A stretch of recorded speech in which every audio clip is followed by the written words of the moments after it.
سفر جہاد کی فضیلت۔ حضرت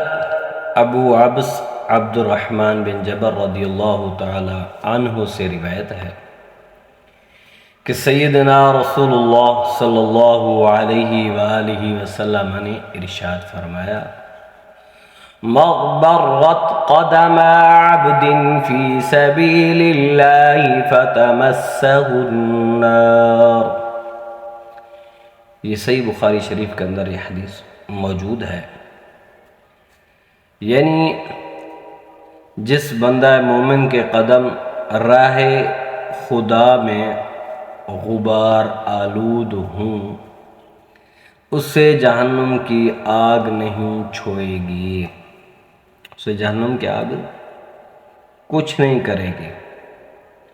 یعنی کہ اس حدیث مبارک میں میدان جہاد کی طرف سفر کی فضیلت بیان ہوئی ہے، جانے کی۔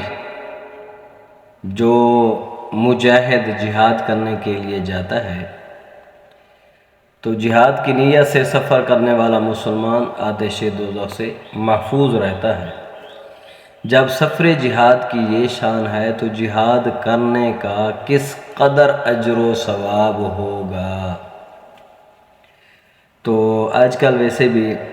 قبلہ اول اللہ رب العالمین فلسطینی بھائیوں کو اور فلسطینی مجاہدین کو ہر میدان میں کامیابی عطا فرمائے اور ان کو فتح عطا فرمائے، کیونکہ وہ حق کے لیے لڑ رہے ہیں، قبلہ اول کے لیے لڑ رہے ہیں، اور انشاءاللہ جہاد کی برکت سے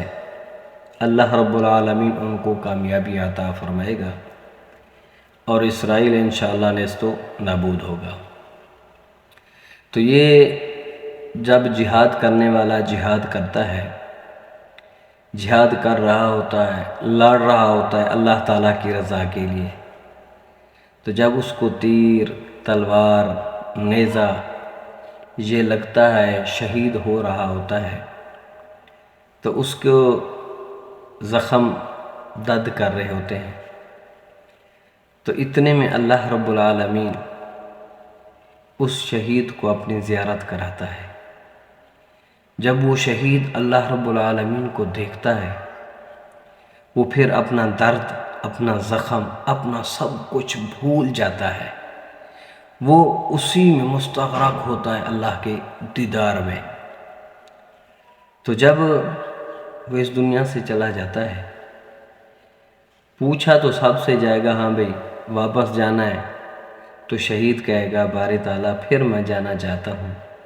تیری رضا کے لیے جہاد کرتے کرتے پھر میں اپنی جان قربان کرنا چاہتا ہوں، اور اس وقت جو دیدار ہوا تھا وہ دیدار پھر کرنا چاہتا ہوں۔ تو اللہ تعالیٰ تمام مسلمانوں کو اتحاد کی دولت سے مالا مال فرمائے۔ اللہ تعالیٰ ہم سب مسلمانوں کو جہاد کرنے کی توفیق عطا فرمائے، اور اللہ تعالیٰ فلسطینی بھائی، فلسطینی مجاہدوں کو ہر میدان میں کامیابی عطا فرمائے، اور جو فلسطینی بھائیوں پر ظلم کر رہے ہیں، غزہ پر بم برسا رہے ہیں، اللہ تعالیٰ ان سب کو نیست و نابود فرمائے، آمین۔